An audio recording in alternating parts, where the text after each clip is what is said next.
अभी आपको इस फोटो में क्या दिखाई दे रहा है? एक पर्सन और उसके हाथ में जल रहा एक बल्ब। यहाँ पर मेन बात ये है कि इस बल्ब से कोई तार कनेक्ट ही नहीं है। ये फोटो आज के टाइम में काफी नॉर्मल है, बट ये फोटो 100 ईयर से भी ज्यादा पुराना है। और इस फोटो में ये पर्सन कोई और नहीं बल्कि खुद निकोला टेस्ला है, जिन्होंने वायरलेस इलेक्ट्रिसिटी टेक्नोलॉजी का इन्वेंशन किया था। इसके अलावा उन्होंने एक ऐसा वेपन भी बनाया था जो 400 किलोमीटर दूर भी किसी एरोप्लेन के पंख को मेल्ट कर सकता था, और उस डिवाइस का नाम था द डेथ रे। और यहाँ तक वो ऐसे डिवाइस को भी इन्वेंट कर चुके थे जो आर्टिफिशियली अर्थक्वेक लाने में कैपेबल था।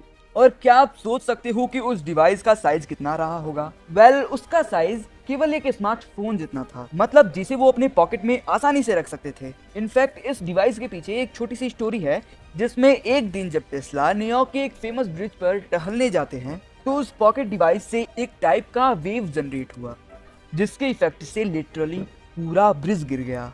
टेस्ला ने ऐसे कई इन्वेंशन किए थे जो समय के साथ विलुप्त हो गए, बट आज के टाइम में भी वो इन्वेंशन इम्पॉसिबल से जान पड़ते हैं, जिसमें उनका पहला इन्वेंशन था थॉट कैमरा। अब जैसा कि इसके नाम से ही पता लगाना ये काफी सिंपल है कि आखिर इसका काम क्या हो सकता है।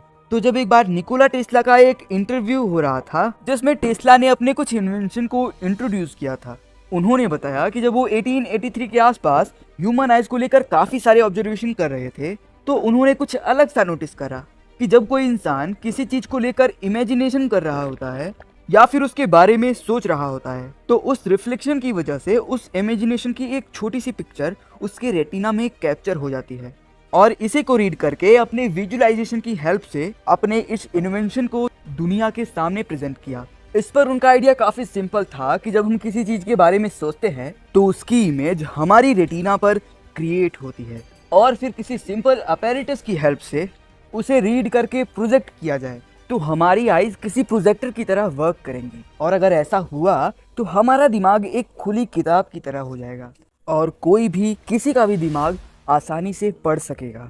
बट उनके इस इन्वेंशन को पब्लिसिटी ना मिलने के रीजन से ये थॉट कैमरा समय के साथ विलुप्त हो गया।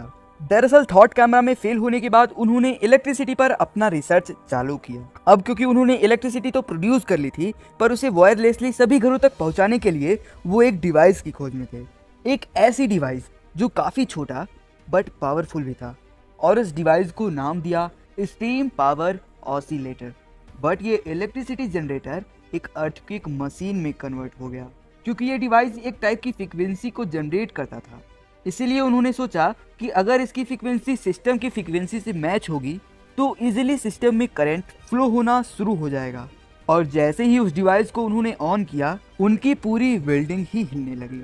अगर इस पूरे इंसिडेंट के पीछे की साइंस की बात करें तो आपने उन सिंगर्स के बारे में तो सुना ही होगा जो आवाज निकालकर सामने रखी ग्लास को ब्रेक कर देते हैं। दरअसल इसमें होता ये है कि जब वो गाने की शुरुआत करते हैं तो उनकी हाई पिच सिंगिंग की वजह से उस ग्लास की फ्रीक्वेंसी उनके साउंड की फ्रीक्वेंसी से मैच करती है और ग्लास ब्रेक हो जाता है।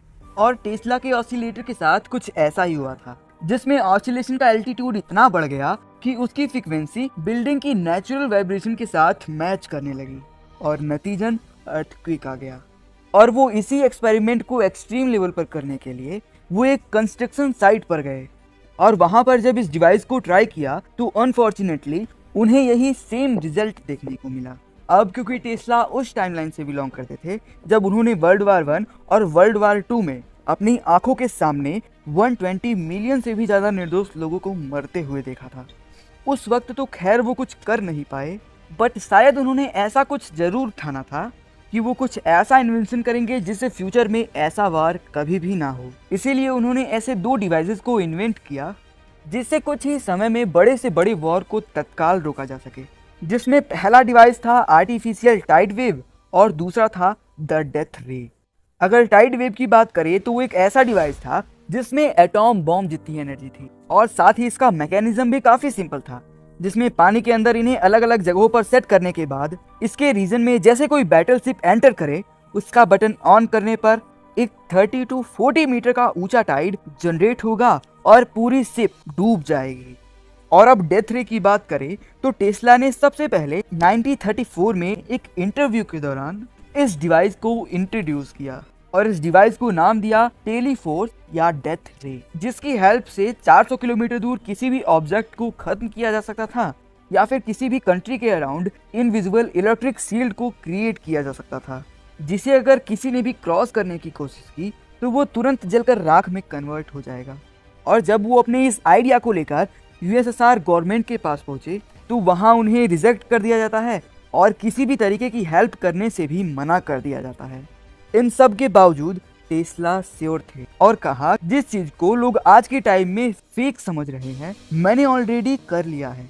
और उन्हें इंतजार था तो बस उस टाइम का जब वो अपने इस डिवाइस को लॉन्च करते। और इससे पहले कि वो अपने इस डिवाइस को लॉन्च कर पाते, उससे पहले एक होटल में मिस्टीरियस तरीके से उनकी डेथ हो जाती है। अब ऐसा नहीं है कि उनका कोई इन्वेंशन आज हमारे बीच नहीं है, बट उन्होंने ऐसी ऐसी थियरी को इंट्रोड्यूस किया है जिस पर काम करके आज भी साइंटिस्ट बड़े बड़े इन्वेंशन में जुटे हुए हैं। साथ ही टेस्ला 369 इस नंबर को काफी पावरफुल मानते थे और वो मानते थे कि इसका कनेक्शन यूनिवर्स से जरूर है। अगर आप इस टॉपिक पर एक डिटेल वीडियो चाहते हो तो चैनल को सब्सक्राइब जरूर करना।